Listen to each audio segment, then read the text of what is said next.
अस्सलाम वालेकुम। निखारी online magazine में खुश आमदीद। ताबीर हयात जहाना आरविश किस्त नंबर 5। अगले 72 घंटों में अवैस के लास्ट मीटिंग्स दूसरी कंपनीज एंड इंडस्ट्रीज़ वालों के साथ है। ये लोग अपने प्रोडक्ट्स को मार्केट में तब तक नहीं लॉन्च कर सकते जब तक इनके ये टेंडर्स इनको मिल नहीं जाते। जमेल ने अवैस का ईमेल हैक करके इसकी कॉन्फिडेंशियल इन्फॉर्मेशन को आर्यान तक पहुंचाया था, जो इस वक्त इसके मोबाइल के ईमेल इनबॉक्स में पड़ा था। आर्यान कंस्ट्रक्शन साइट पर विजिट के लिए नसीम खान के साथ आया था। अभी कुछ वक्त गुजरा था कि इसको जमाल का ईमेल मौसूल हुआ। नसीम इससे कुछ फास्टे पर खड़ा नक्शे को हाथ में पकड़े उससे देख रहा था, जिसको आर्यान ने अपने प्रोफेशनल एक्सपर्ट इंजीनियर से यहाँ पर कंस्ट्रक्शन के फ्रेमवर्क के लिए बनाया था। अपने हाथ में पहने ब्लैक कलर के मर्दाना ब्रेसलेट में लगे स्याह मोती को उंगली में घुमा रहा था। उसके सोचों का मरकज़ कहीं और था, मगर वो देख ज़मीन को रहा था, जैसे वो यहाँ पर कहीं से दफनाए हुए ख़जाने के निशानों को आंखों से स्कैन करने की कोशिश कर रहा हो। यह उसकी आदत थी। जब भी कभी वो किसी चीज़ के बारे में सोचता था तो इसी तरह अपने हाथ में पहने ब्रेसलेट के मोती को घुमाए एक जगह पर नज़रों को गाड़े खड़ा हो जाता था। इसके दिमाग में अभी भी कुछ चल रहा था, मगर क्या, कुछ मालूम नहीं था कि आखिर ये बंदा सोच क्या रहा है। इसका चेहरा हर एक्सप्रेशन से साफ दिखता था, जैसे किसी ने इसको मास्क पहना दिया। आप कुछ सोच रहे हैं? नसीम ने उसको पीछे से आकर कहा। इस वक्त वो किसी और ही दुनिया में पहुंच गया था और इसके पूछने से इसकी सोचों में खलल पड़ा था। ना, नथिंग स्पेशल, उसकी तरफ चेहरा करते उसने जवाब दिया। खुले आसमान में बगैर छत के खड़े उसकी आंखों में आर्टिफिशियल ब्लैक लेंस करीब से साफ दिखाई दे रहे थे। चलो वापस चलते हैं, वहीं पर ही बात होगी। नसीम ने उसे कहा जो काफ़ी देर से दोनों यहाँ पर आए थे। उसने इसकी बात पर सर हिलाया और अपनी गाड़ी की तरफ चढ़ पड़ा। कुछ वक्त बाद नसीम आर्यान के ऑफिस में उसी के साथ बैठा नजर आ रहा था। उसने आर्यान का दिया हुआ नक्शा अपने कंबाइंड प्रोजेक्ट के लिए अप्रूव कर दिया था। ऐसे किसी दूसरे नक्शे की ज़रूरत इन्हें महसूस ही नहीं हुई। जो अभी इन दोनों के दरमियान डिसाइड हो रहा था कि आर्यान का पीए जो इसके साथ साइड पर खड़ा था अपने नोटपैड में इसको नोट करके इसके मुताबिक आने वाले डे प्लान्स को तरतीब देता था। आर्यान की नज़र सामने वाली दीवार पर पड़ी, जिसमें एलईडी लगी हुई थी और इस पर एक रिपीटेड प्रोग्राम दिखाया जा रहा था। नीचे हमारे के इंटरव्यू को सुर्ख हाईलाइट्स के साथ नुमाया कर रहा था और दो तज्जियाकार भी बात करते हुए नजर आ रहे थे। एलसीडी का वॉल्यूम स्लो होने की वजह से कुछ सुनाई नहीं दे रहा था। आर्यान ने टेबल पर पड़े रिमोट के साथ इसके वॉल्यूम को सेट कर दिया। नसीम भी स्क्रीन की तरफ मुतवज्जो हुआ। दोनों तज्जिए कार हमारे के काम की तारीफ कर रहे थे और एंकर इससे वक्त ब वक्त ऐसे ऐसे सवाल पूछने में मसरूफ था जिनसे कहीं पर इनको बात बढ़ाने के लिए एक पॉइंट मिल जाए। प्रोग्राम के अंदर एक और इंटरव्यू लगा दिया गया। अब स्क्रीन पर सिर्फ हमारे की तस्वीर दिख रही थी और नीचे के कार्नर स्क्वायर साइड एरियाज में बाकी लोग जो इस वक्त इस प्रोग्राम में एज अ गेस्ट थे, इनकी तस्वीरों को छोटा करके दिखाया गया। हमारे अपने खूबसूरत पर्सनैलिटी के साथ स्क्रीन पर बहुत से लोगों के दिलों के तार छिड़ चुकी थी। बहुत से लड़कियों ने इस तरह बनने की ख्वाहिश की थी। इस लड़की के इंटरव्यूज दिन ब दिन वायरल हो रहे थे। नसीम ने स्क्रीन को देखते हुए आर्यान से कहा, जो हमारे को देख रहा था। मैंने भी एक दो बार इसके लाइव इंटरव्यूज को देखा, काफ़ी अच्छा बोलती है। ठीक कह रहे हो, उसने हामी भरी। पूरे सोशल मीडिया पर आग लगाया है इसने। पता नहीं क्या चाहती है, धीमे आवाज़ में आर्यान ने सरगोशी की। इस बात का क्या मतलब है? क्या इससे आपका कोई कनेक्शन है? नसीम ने उससे पूछा। नॉट एट ऑल, मेरा कोई कनेक्शन नहीं है। वो इसी तरह स्क्रीन को देख रहा था बगैर पलकें झपके। मुझे तो लगता है इस पॉलिटिशियंस की खैर नहीं अगर इनके सामने इस जैसे एडवोकेट के साथ हो। नसीम ने इसके बोल्ड अंदाज पर थोड़ा सा साइड स्माइल करते हुए खुद से अपनी राय का इजहार दिया। आर्यान ने एक नज़र नसीम को देखा जो इसको देख रहा था और फिर किया था कि टीवी की जगह अब इसके चेहरे ने घूरने की जगह ले ली। मुझे क्या घूर रहे हो? मैंने तो आपको याद नहीं किया। वो चिढ़ते हुए मजाक में उसने आर्यान से कहा। कभी कभी नसीम इस तरह फ़नी हो जाता था, मगर आर्यान हमेशा की तरह बस सर्द चेहरे के साथ या तो घूरता रहता था या अपने लबों को बात करने के लिए सिर्फ ज़रूरत के वक्त सहमत देता था। मैं देख रहा हूँ कि आप कुछ ज़्यादा ही इस एडवोकेट के बारे में बात कर रहे हैं। यानी कि इस खड़ूस को इसके मुंह से इसका तारीफ करना अच्छा नहीं लगा। क्या कह रहे हो आर्यान? वो चेयर पर सीधा हो बैठा। इसका मतलब अभी नसीम को समझ में नहीं आया। माशाल्लाह से मैं एक शादीशुदा इंसान और एक बेटी का बाप भी बनने वाला हूँ। इस तरह आपका शक करना मुझे कुछ अच्छे वाइब्स नहीं दे रहे हैं। उसने जांचती नज़रों से उसकी आंखों में देखा, जहाँ पर तलाश से भी कुछ नहीं मिल रहा था, कम से कम इस वक्त तो नहीं। अपने वाइब्स सेंसेस को थोड़ा चार्ज कर दीजिए, कुछ डिफ़ॉल्ट आया हुआ है। मेरी फ्रीक्वेंसीज बिल्कुल स्टेबल पोजीशंस में हैं।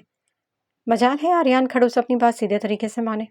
अगर आप कह रहे हैं तो मैं मान लेता हूँ, वरना मेरे सेंसेस बिल्कुल ठीक ठाक चार्जर्स और एफिशिएंट हैं। इसको भी खुद पर पूरा यकीन था।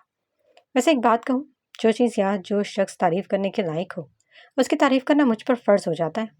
नसीम ने थोड़ा सा झुकते हुए हाथ को माथे तक ले जाते हुए आर्यान से कहा, जैसे कि तुम भी थोड़ा सा इंसानों वाले मूड में आ जाओ। मुझे लगता है भाभी को बताना पड़ेगा आपके इर्द गिर्द प्रोटेक्शन शील्ड्स लगवाना ज़रूरी है।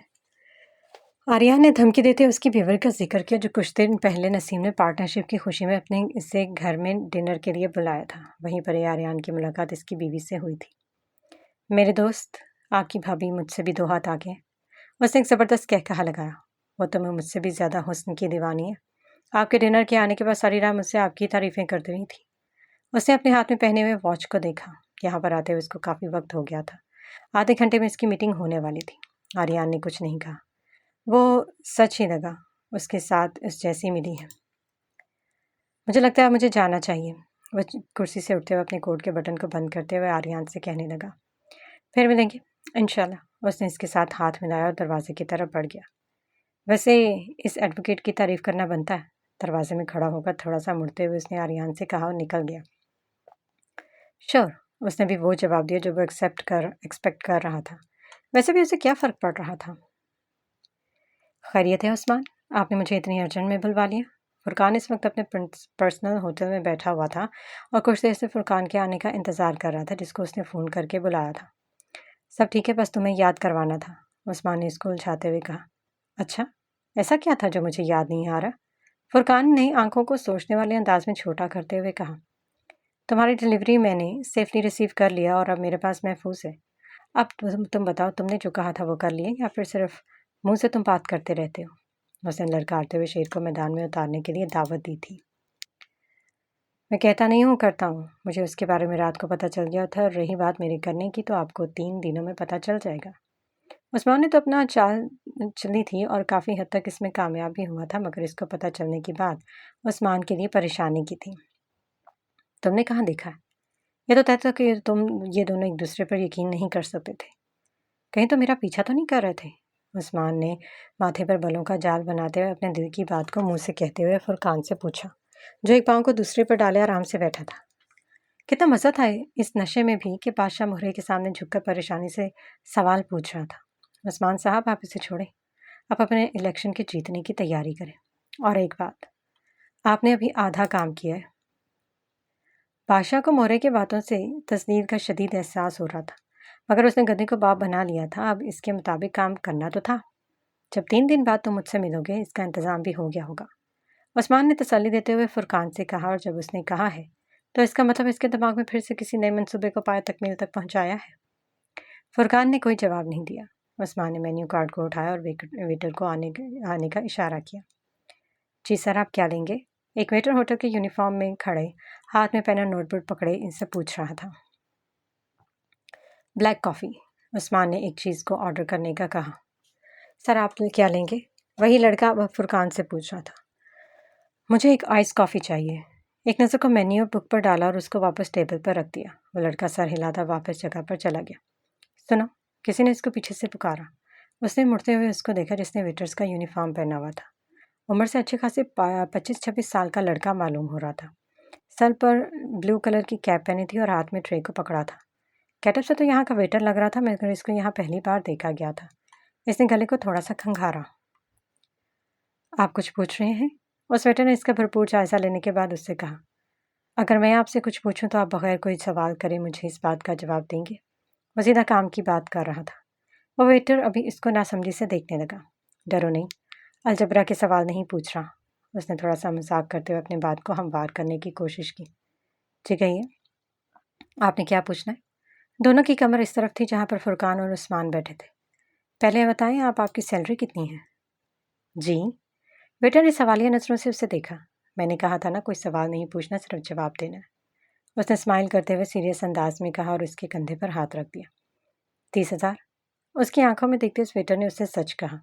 दूर से उसकी बॉडी लैंग्वेज से ऐसा लग रहा था कि यह शख्स इसको किसी चीज़ के बारे में गाइड करने की कोशिश कर रहा हो। अगर मैं आपको 40,000 रुपये दूँ तो क्या आप मेरा एक काम करेंगे? इस वेटर की आंखें हैरत और नासमझी से फैले हुए थी कि आखिर यह शख्स क्या करने और कहने को कर रहा है। ज़्यादा परेशानी की बात नहीं है, बस जब तुम अपने इस ऑर्डर को पास करोगे तो ये दोनों चिप्स इन दोनों आदमियों के पैरों में फेंक दो। जो मेरे पीछे इस टेबल पर बैठे हैं। उसने अपनी जेब से 2 छोटे-छोटे रबड़ की तरह चौकोर साइज़ डिवाइसेस को सामने ट्रे पर रख दिया जिसमें वो इस ऑर्डर को लेकर जा रहा था। "आप ऐसा क्यों कर रहे हैं?" उसने फिर से सवाल पूछा। लड़के ने इसको घूर कर देखा जैसे कि तुम फिर से सवाल कर रहे हो। "और अगर मैं पकड़ा गया?" उसने जल्दी से कहा। इसको इसके घूरने का मतलब समझ आया था, यानी कि वो इस काम को करने के लिए तैयार था। "अगर तुम अपने काम को सही से करोगे तो क्यों पकड़ ले जाओगे? ये लो जेब।" जेब से एक चेक को निकालकर सामने पड़े चिप्स के साथ रखकर कहा। "काम हो जाना चाहिए।" वह उसके कंधे को थोड़ा सा हिला के वहां से निकल गया। इसके हाथ में जो ट्रे थी, आते वक्त अब इसको वो यहीं पर ही छोड़कर चला गया। इस वेटर ने पहले इन चिप्स को देखा और फिर सामने चेक को, जो 40,000 की जगह 50,000 का था। अब तो इनकार की गुंजाइश भी नहीं थी क्योंकि इसकी सोच से भी ज़्यादा इसको मिल रहा था। उसने ट्रे को उठाया जिसमें वो दोनों टाइप कॉफ़ीज़ लेकर जा रहा था। ट्रे के नीचे वाले हाथ में दोनों चिप्स को छुपाया और चेक को अपनी जेब में रखकर अपने टारगेट की तरफ रवाना हुआ, जिसको किसी अनजान शख्स ने इसको 50,000 रुपये की बवस दिया था। टेबल पर वो 2 लोग एक दूसरे से बात करते हुए नजर आ रहे थे। कुछ देर पहले अब ये दोनों खामोश बैठे थे। "आप कुछ सोच रहे हैं उस्मान साहब?" फुरकान ने इससे पूछा, जो कब से खामोश बैठा नजर आ रहा था। इससे पहले कि वो जवाब देता, वेटर इनके ऑर्डर्स लेकर आ गए। दोनों वेटर्स को देखकर फिर से खामोश हो गए। इसने दोनों की ऑर्डर कॉफ़ी को इनके सामने रख दिया। ट्रे को दोबारा उठाते हुए इसी हाथ से जानबूझकर ग्लास को थोड़ा सा टच किया और इसको नीचे गिरा दिया। कांच के टूटने की आवाज़ से दोनों ने एक साथ इसको घूरा। "आई एम सॉरी सर, मैं अभी साफ़ करता हूँ।" इससे पहले कि इनमें से कोई कुछ कहता, वो नीचे बैठ के टूटे हुए ग्लास के टुकड़ों को अपने हाथ में पकड़े ट्रे में जमा करना शुरू कर दिया। उसने एक एक करके सारे के सारे शीशे के टुकड़ों को इस ट्रे में रख दिया। वो दोनों खामोश बैठे थे। थोड़ा सा ऊपर देखने पर एक ने एक आंख से दोनों को देखा, जल्दी से हाथ में पकड़े इन 2 छोटे डिवाइसेस को इनके पैरों के सामने इस तरह रख दिया कि थोड़ा सा हिलने से वो इनके पैरों के तले चिपकने के लिए बिल्कुल तैयार पड़े थे। इसने टूटे शीशे वाला वो ट्रे हाथ में उठाया और एक बार फिर से सॉरी कहकर वहां से निकल गया। इसके जाते ही उस्मान ने इसको घूरा। वो वेटर वापस अपनी जगह पर आ गया। उसने थोड़ा सा इनके टेबल पर देखा, जो फिर से आपस में बात करने लग गए थे। अवैस जमशेद के साथ लॉन में बैठा था। दोनों उस्मान के खिलाफ बात करने में मसरूफ थे। ज़्यादा बात जमशेद करता था और इसकी हाँ में हाँ मिलाने के लिए अवैस इसका भरपूर साथ दे रहा था। "मैंने तुम्हें पैसों के लिए कहा था। इलेक्शन के लिए मुझे फंड्स की ज़रूरत है।" ये पहली बार था जब जमशेद ने कोई ऐसी बात कही जिसमें नुमान और उस्मान का जिक्र नहीं था। "अंकल, कुछ दिनों में मिल जाएंगे आपको पैसे। मेरे टेंडर्स मिलने के बाद हम अपने प्रोडक्ट्स को मार्केट में लॉन्च कर देंगे। आप फिक्र ना करें।" उसने जमशेद को तसल्ली देते हुए कहा, क्योंकि इससे पहले तो वो कुछ भी नहीं कर सकता था। ये पहली बार हुआ था कि इनके ऑफिशियल टेंडर्स अप्रूवल में इतना टाइम लगा रहे थे। "जल्दी करना है सब कुछ, मैं ज़्यादा वेट नहीं कर सकता।" उसकी बेसब्री से मालूम हो रहा था कि इसको इस वक्त पैसों की ज़रूरत है। अवैस ने बगैर कुछ कहे सर को हिलाया। वो भी आजकल के बिजनेस मसाइल से काफ़ी परेशान हो रहा था। इन दोनों के दरमियान कुछ लम्हों के लिए खामोशी ने कदम रखा था। अवैस ने अपने चचा को एक नज़र देखा और फिर वो बात कहने लगा जो इससे कब का करना चाहता था। "मैंने आपको कुछ दिखाना था।" उसे थोड़ा सस्पेंस वाले अंदाज में बगैर कुछ और बोले अपने टॉपिक की तरफ सीधा लाने लगा। जमशेद ने एक नज़र इसको देखा। अवैस इसकी तरफ मुतवज्जह था। दोनों एक दूसरे को थोड़ी देर के लिए कुछ कहे बगैर इसी तरह देख रहे थे। "क्या दिखाना है?" इस खामोशी को तोड़ने के लिए जमशेद ने उससे पूछा। "मैंने आपको व्हाट्सएप कर दिया, आप खुद देख लें।" उसने सामने टेबल पर अपने मोबाइल की स्क्रीन पर नए आए हुए मैसेजेस के नोटिफिकेशंस को देखा, जिसमें सबसे ऊपर अवैस का डीपी शो हो रहा था। जमशेद ने एक नज़र इसको देखा और अपने मोबाइल को अनलॉक करके व्हाट्सएप को खोलने लगा। इसने जो सेंड किया था वो खोल कर देखने लगा। जैसे जैसे वो इसको देखता गया, आहिस्ता आहिस्ता चेयर पे सीधा होता गया। "ये तुम्हें कहाँ से मिल गया?" इसकी आवाज़ भारी हो रही थी। इसकी आंखों में हैरत दिख रही थी। पता नहीं ऐसा क्या था जिसकी वजह से वो इस तरह रिएक्ट कर रहा था। "मुझे नहीं पता, कल किसी ने मुझे सेंड किया था। मैंने कई बार कॉल करने की कोशिश भी की है, मगर इस नंबर से फ़ोन बंद जा रहा है।"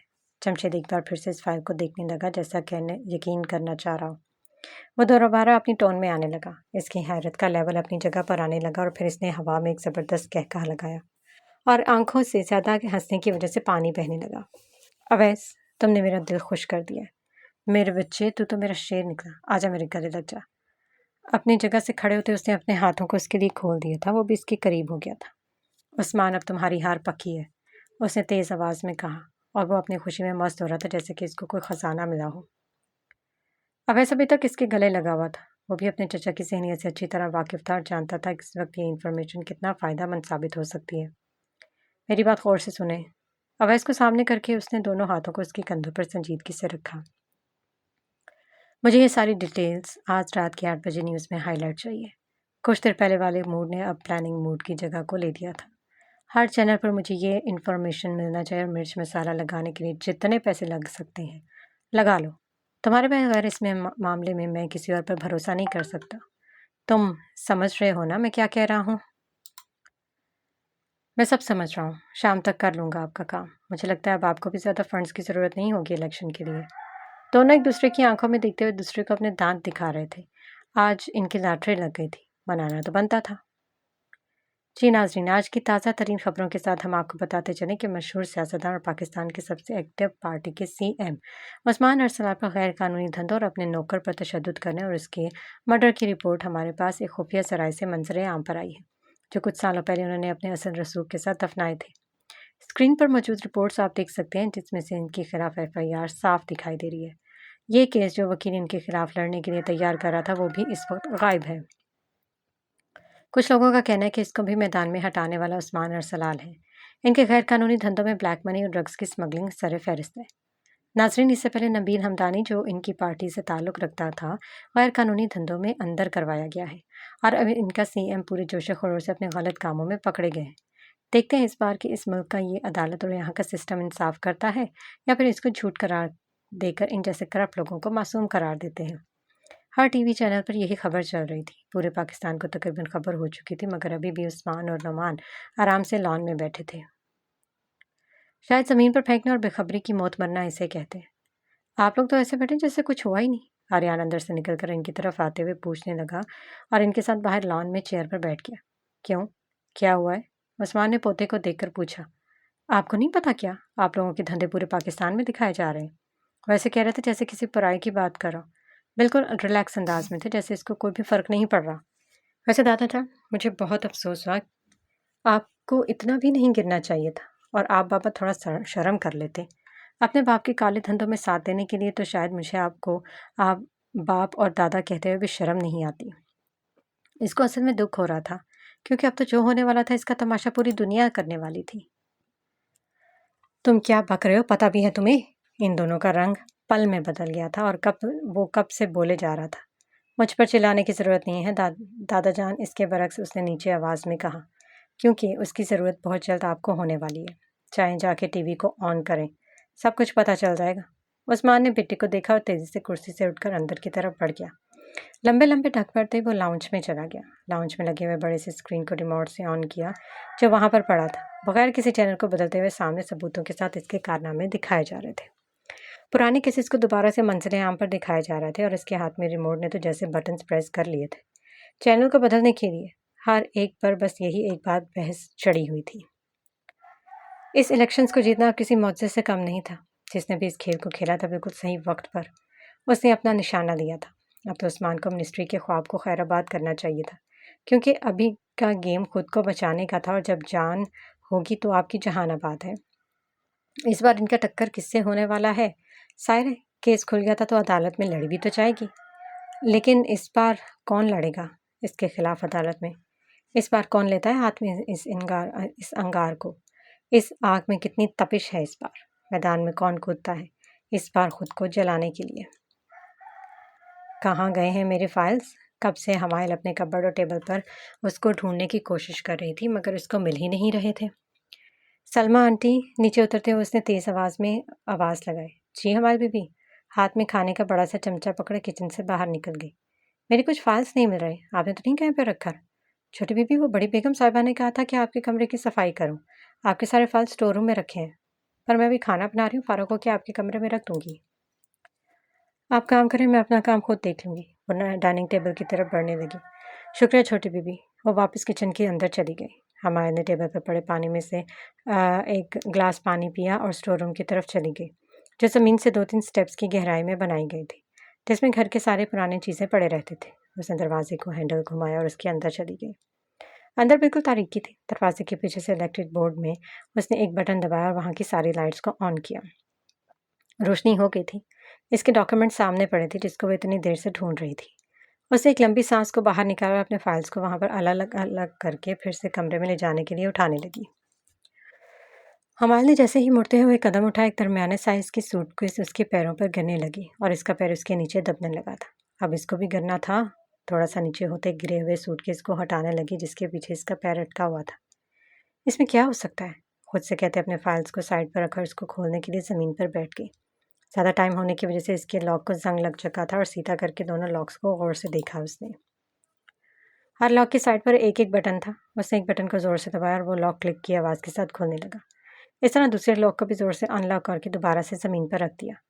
वो बॉक्स खोलने लगी और इसके अंदर कुछ पुराने कागज़ात पड़े थे जो डस्ट से भरे थे। ये क्या हो सकता है? उसने एक फ़ाइल को उठाया और उसको पढ़ने के लिए। उसने फ़ाइल देखी, जिसको पढ़ने के लिए उसके ऊपर नाम लिखा हुआ काफ़ी था। नग़मा Arsalan, the daughter of Usman Arsalan. उसने हाथ मारकर इससे डस्ट को हटाया और सब कुछ वाज़ेह हो गया। वो उसको देखने लगी और फिर वो एक करके पढ़ती चली गई।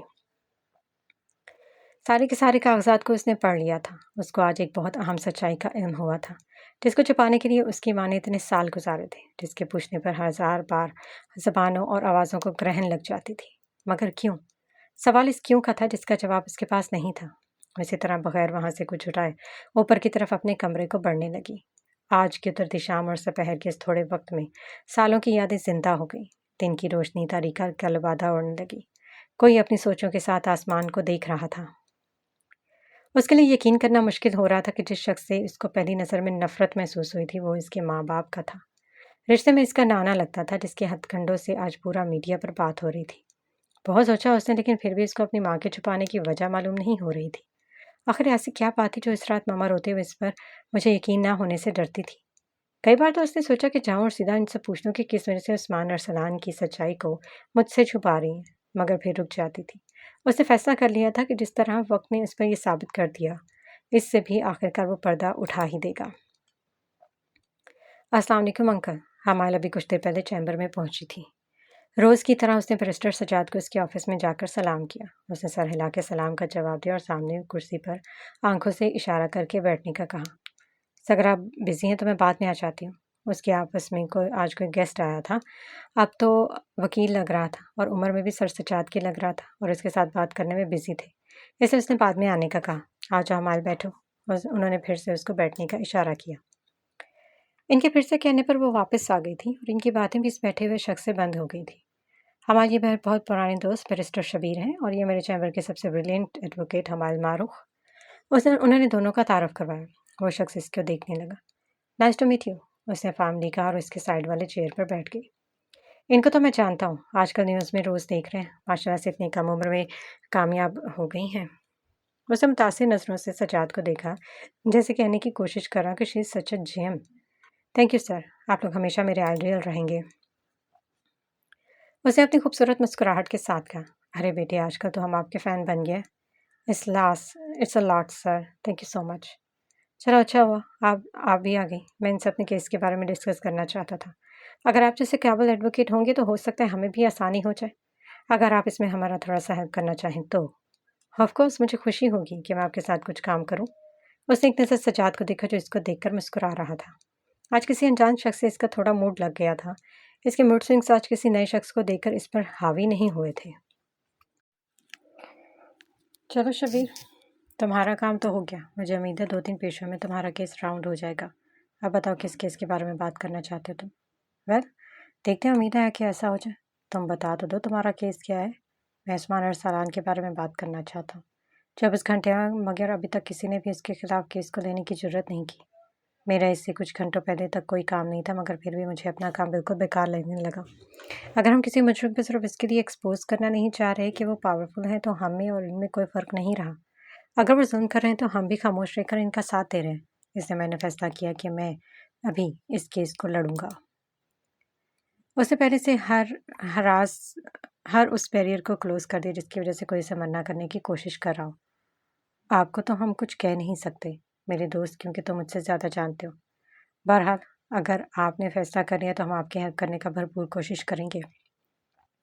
सजाद इसको मना करना चाहता था, मगर एज़ अ प्रोफ़ेशनल बैरिस्टर इसको ये कहना ज़ेब नहीं देता था। आप क्या कहते हो बेटा? उसने हमारे से पूछा। उसने अभी तक कोई जवाब नहीं दिया था। Yes sir, we are with you. उसे अपने चेहरे पर आए और गुजरे हुए रंगों को जल्दी से कंट्रोल किया। वही शख्स आज का उस शख्स का आज यहाँ पर ज़िक्र हो रहा था जिसकी वजह से वो सारी रात सोई नहीं थी। आपने अनाउंस कर लिया? हाँ, कुछ घंटे हुए हैं, अभी तक तो उस्मान को पता भी चल गया होगा। तो फिर कब से शुरू कर रहे हो केस पर काम? जैसे ही घर जाऊँगा काम शुरू हो जाएगा। कल अदालत में पेशी है। मुझे अपने पहले अटेम्प्ट के लिए भरपूर तैयारी करनी होगी, वरना उस्मान जैसी मछली को जाल में पकड़ना आसान काम नहीं है। आप फ़िक्र न करें शब्बीर, इस केस की फ़ाइल की आप कॉपी यहाँ पर छोड़ दें, हम मिलकर कुछ न कुछ कर देंगे। सज्जाद जानता था कि जिस जंग में उसने हिस्सा लिया इसको जीतना आसान काम नहीं है, इसलिए दोस्त को तसल्ली देते हुए कहने लगा, ऐसा करें आप हमारे घर में दोपहर में आ जाएं, वहाँ बैठकर डिस्कस कर लेंगे। उसने दोनों को देखा और अपने घर पर इनको इनवाइट कर लिया। तुम क्या कह रहे हो हमाल बेटा? उसने उनसे पहले पूछना मुनासिब समझा। ओके सर, मैं आ जाऊंगी। उसने हामी भर ली। और आप सजाद, अगर भाभी इजाज़त दे दे तो थोड़ा सा मजाक करते हुए इसने कहा, क्यों शर्मिंदा कर रहे हो? आ जाऊंगा, वैसे भी मैंने आपको ना थोड़ी ना कर सकता हूँ, इसी बहाने से तो आज तुम मिले हो मुझसे। शुक्रिया दोस्त, अभी के लिए निकलता हूँ, फिर मेरे घर में मुलाकात होगी। ख्याल से जाओ, चेयर से उठते सजाद ने उसे हाथ मिलाते हुए कहा। उसने एक नज़र हमारे को देखा जो इनके खड़े होने से खुद भी खड़ी हो गई थी। ओके बेटा, मैं निकल रहा हूँ, फिर मुलाकात होगी। उसके सामने से गुजरते हुए अपने नरम लहजे में कहने लगे, अल्लाह हाफिज़ सर। उसने पीछे से कहा और वो ऑफिस से निकल गया। आप ऑफिस में सिर्फ हमायल और सजाद रह गए थे। आप फिर मेरे घर आना, थोड़ा टाइम पर नायला से भी मिल लूँगी और फिर दोनों साथ निकल जाएंगे। वो किसी सोच में पूरी तरह डूबी हुई थी, इसलिए इसकी बात को सुन नहीं सकी। एडवोकेट, मैं आपसे बात कर रहा हूँ, कहाँ खो गई हैं? इसके जवाब ना मिलने पर वो इससे पूछने लगा, सॉरी मैं थोड़ा दूर हो गई थी। कुछ कह रहे थे आप? अभी कहीं मैं सुन रही हूँ। कुर्सी में सीधी होकर गौर से उनकी तरफ मुतवज्जो होने लगी। आपकी आंखें रेड हो रही हैं, रात को सोई नहीं सही से? सजाद ने उसको देखकर पूछा। नो अंकल, मेरा सर में थोड़ा सा दर्द हो रहा है, मैं मेडिसिन दे दूँगी, ठीक हो जाएगा। अब अभी जाएं कैफेटेरिया में, कुछ खा लें पहले, रिलैक्स करें, या फिर होगी आपसे बात। इसको इसकी तबीयत ठीक नहीं लग रही थी, इसने थोड़ी सी रिफ्रेशमेंट के लिए कहा। थैंक यू अंकल, वो उठते हुए कहने लगी। इट्स ओके बेटा। इसको भी कुछ महसूस हो रहा था अपनी तबीयत का, मगर वो अपनी बात को इस वक्त नहीं सुन रही थी। पर सजाद ने उसके लिए फ़ैसला करने में आसानी कर दी। ऑफिस से निकलते हुए थोड़ी देर के लिए कैफेटेरिया में आई। एक स्ट्रॉन्ग चाय का कप वहाँ से लेकर ग्लास वॉल से बाहर की तरफ देखने लगी। कुछ मुठ रात से इसका ख़राब था और कुछ यहाँ पर आकर हुआ। ये शख्स उसकी ज़िंदगी के इर्द गिर्द घूम रहा था। हेलो, क्या आप बैरिस्टर सजाद बोल रहे हैं? जी मैं ही हूँ। आप कौन बात कर रहे हैं? दोपहर के 2 बज रहे थे। सजाद अपने चैम्बर में बैठा हुआ था कि उसके मोबाइल पर किसी अनजान शख्स की कॉल आई। सर, दरअसल आपका नंबर हमें यहाँ के एक पेशेंट के मोबाइल से मिला है। इनसे रिसेंटली आपकी एक बात कल शाम को हुई थी। इनका एक्सीडेंट हुआ है, वो भी आईसीयू में है। आप प्लीज़ अगर आप किस अस्पताल से बात करें। इसके बाद पूरा होने से पहले वो बोला, मैं अभी पहुँच रहा हूँ। उसके दिल में बहुत सारे वसवसे आ रहे थे, वो दुआ कर रहा था कि वो सब गलत हो। ठीक है, मैं आपको लोकेशन इस नंबर पर सेंड करता हूँ, आप आ जाइएगा। ठीक है, मैं बस आ रहा हूँ। उसने अपने कोट को हाथ में उठाया जो इसके हैंगर पे आवेजा था। टेबल से चाबियाँ और वॉलेट को उठाया और लंबे लंबे डगले भरते हुए बाहर निकल गया। उसको याद था कल शाम उसकी बात शब्बीर से हुई थी। वह डॉक्टर की बात से समझ गया था कि शब्बीर की बात कर रहा है, मगर जो एक्सीडेंट का वो कह रहा था, वो अचानक था या फिर प्लान, साजिश का हिस्सा था, ये कुछ कहा नहीं जा सकता था। गाड़ी की स्पीड को तेज़ करते हुए जल्द से जल्द इससे पर्दा उठाने के लिए पहुंचना चाहता था। जो लोकेशन इस नंबर पर सेंड हुई थी, वहाँ पर से 2-3 किलोमीटर के फासले पर वह अस्पताल वाक़ था। तकरीबन 25 से 30 मिनट में वह अस्पताल के दरवाजे से दाखिल हुआ। इधर उधर देखा, उसे हर कोई अपने काम में मसरूफ़ नज़र आ रहा था। वो दोबारा इस नंबर पर कॉल करने लगा जिस पर इसको इत्तला मिली थी। 2-3 बेल्स के बाद कॉल रिसीव कर ली गई। आप कहाँ पर हैं? मैं पहुँच गया हूँ। पता नहीं दूसरी साइड पर कौन था जिससे वो पूछ रहा था। आप दूसरे फ्लोर पर आ जाए, मैं वहाँ पर खड़ा हूँ। सजाद ने कान से मोबाइल लगाते हुए लेफ्ट की तरफ बढ़ने लगा। कुछ ही देर में वो सेकंड फ्लोर पर पहुँच गया। सामने एक शख्स खड़ा था जिसने वाइट लैब कोट पहना हुआ था, चेहरे से अच्छी खासी उम्र का लग रहा था। वो तो ठीक है ना? उसके पास पहुँचते हुए जल्दी से उसके बारे में पूछने लगा। आप आए मेरे साथ। बगैर कोई जवाब दिए वो सजाद को अपने पीछे पीछे चलने का कहने लगा। एक कमरे नुमा ऑफिस के अंदर दोनों दाखिल हो गए। उसने अपने कोट को उतारा और अपनी जेब कुर्सी पर रख दिया। उसके सामने सजाद चेयर पर बैठ गया। आप इनके क्या लगते हैं? सामने वाले शख्स ने इनसे पूछा। इनका नाम शबीर है, मेरा दोस्त है। मैं जानता हूँ इसका नाम, मैंने इनके वॉलेट में पड़े आइडेंटिटी कार्ड में पढ़ा है, पर हमारा स्टाफ जल्दी में आपको और कोई इन्फॉर्मेशन नहीं दे सकता। वो जल्दी में लग रहा था। देखिए बैरिस्टर साहब, मैं पॉइंट पर आता हूँ। उसने इसके यूनिफॉर्म को देखकर कहा। मैं सुन रहा हूँ। जिस तरह ये एक्सीडेंट हुआ है वो नेचुरली नहीं है। यहाँ पर कोई भी इनके ट्रीटमेंट को स्टार्ट नहीं कर रहा था। जब तक इनकी फैमिली में कोई रिपोर्ट पुलिस में रजिस्टर ना करवा ले, क्योंकि ये हमारे हॉस्पिटल के रूल्स हैं। मैंने यहाँ के रूल्स के ख़िलाफ़ जाकर इनको ट्रीटमेंट दिया है। मज़ीद ये कि अगर हम थोड़ा सा भी ट्रीटमेंट में स्टार्ट करने में देर करें तो फिर शायद बहुत देर हो जाती। आप प्लीज़ यहाँ के डॉक्यूमेंट्स क्लियर करें ताकि यहाँ पर मज़ीद कोई कॉम्प्लिकेशंस ना हो जाए। आप जो क्लियरेंस करवाना चाहते हैं मैं करने के लिए तैयार हूँ। आप मुझे इसकी कंडीशन के बारे में बताएं। He is stable now. कुछ घंटों तक ऑब्जर्वेशन में रहेगा अस्पताल में। इसके बाद इन्हें आप घर लेकर जा सकते हैं। Thank you doctor. मैं आपका जितना भी शुक्रिया अदा करूँ कम है। Always welcome. मैंने सिर्फ अपना फ़र्ज़ निभाया। उसने उनके साथ हाथ मिलाते हुए कहा और खड़ा हो गया। आपके दोस्त रूम नंबर 31A में हैं। आप इनसे मिल सकते हैं, मगर कोशिश कीजिएगा कि ज़्यादा डिस्टर्बेंस क्रिएट ना करें। ओके डॉक्टर, हम ख्याल रखेंगे। वो वहाँ से निकलकर शबीर के कमरे में जाने लगी। इसने सोचा था जो वैसा ही हुआ। उस्मान इसको केस से हटाने के लिए अपना पहला वार कर चुका था। रूम के दरवाजे के शीशे में उसने अंदर देखा। शबीर बेड पर निढाल पड़ा था। इसका एक हाथ और एक पाँव टूट गया था। सर पर भी बहुत सारी चोटें आई थीं। सफ़ेद पट्टी में सारा का सारा बंधा हुआ था। इसमें होश में आने के लिए वो बाहर खड़ा हो गया और इसके दिमाग में बहुत सारी सोचों ने जन्म लिया था।